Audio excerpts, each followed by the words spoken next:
ഒറ്റപ്പാലത്ത് ജനകീയ കൂട്ടായ്മയുടെ നേതൃത്വത്തിൽ നടത്തുന്ന ഒറ്റപ്പാലം ഫെസ്റ്റ് ഫെബ്രുവരി 1-2 തീയതികളിലായി നടക്കും. മ്യൂസിക് നൈറ്റ്, സാംസ്കാരിക ഘോഷയാത്ര തുടങ്ങിയ പരിപാടികൾ ഫെസ്റ്റിന്റെ ഭാഗമായി സംഘടിപ്പിച്ചിട്ടുണ്ടെന്ന് ഭാരവാഹികൾ വാർത്താസമ്മേളനത്തിൽ അറിയിച്ചു. ജനകീയ കൂട്ടായ്മയുടെ നേതൃത്വത്തിൽ നടക്കുന്ന ഒറ്റപ്പാലം ഫെസ്റ്റാണ് ഫെബ്രുവരി 1-2 തീയതികളിലായി നടക്കുന്നത്. ഫെബ്രുവരി 1 ശനിയാഴ്ച വൈകിട്ട് 6 മണി മുതൽ 19 മൈലിൽ പ്രത്യേകം സജ്ജീകരിച്ച സ്റ്റേജിൽ മ്യൂസിക് നൈറ്റ് ആരംഭിക്കും. 7 മണിക്ക് ഉദ്ഘാടന ചടങ്ങ് നടക്കും. വി.കെ. ശ്രീകണ്ഠൻ MP ഫെസ്റ്റിന്റെ ഔപചാരിക ഉദ്ഘാടനം നിർവഹിക്കുമെന്ന് ഭാരവാഹികൾ അറിയിച്ചു. ഉദ്ഘാടന ചടങ്ങിന് ശേഷം ഗാനമേള 10 മണി വരെ തുടരും. തുടർന്ന് ഫെബ്രുവരി 2 സാംസ്കാരിക ഘോഷയാത്ര നടക്കും. 11ഓളം കമ്മിറ്റികൾ ഘോഷയാത്രയിൽ പങ്കാളികളാകും. കയറമ്പാറയിൽ നിന്നും ആരംഭിക്കുന്ന ഘോഷയാത്ര ഒറ്റപ്പാലം ബസ് സ്റ്റാൻഡിന് സമീപം അവസാനിക്കും.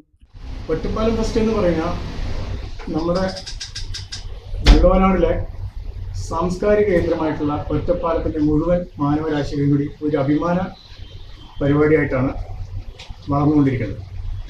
അതായത് നാനാതുറയിൽ നമുക്ക് നല്ല സപ്പോർട്ടാണ് ഓരോ വർഷം കയറി വരുന്നത്. മൂന്നാമത്തെ കഴിഞ്ഞ് 4ാമത്തെ തവണയാണ് ഇപ്പോൾ നടപ്പിലാക്കുന്നത്. നമ്മുടെ പാലക്കാട് MP ശ്രീകണ്ഠനാണ്. അതേപോലെ തന്നെ മുഖ്യ അതിഥിയായിട്ട് മുൻ MLA ശ്രീ ഹംസ അദ്ദേഹമുണ്ട്.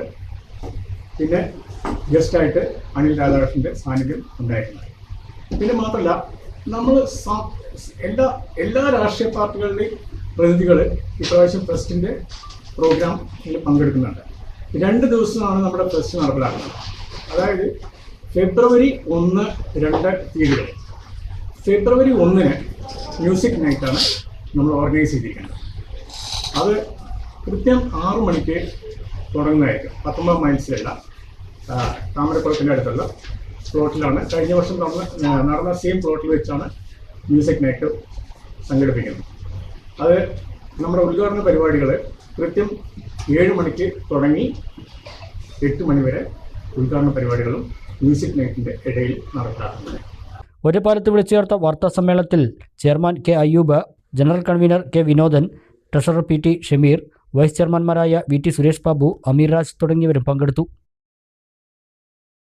മലബാർ ന്യൂസ്, മലയാളത്തിലെ ആദ്യത്തെ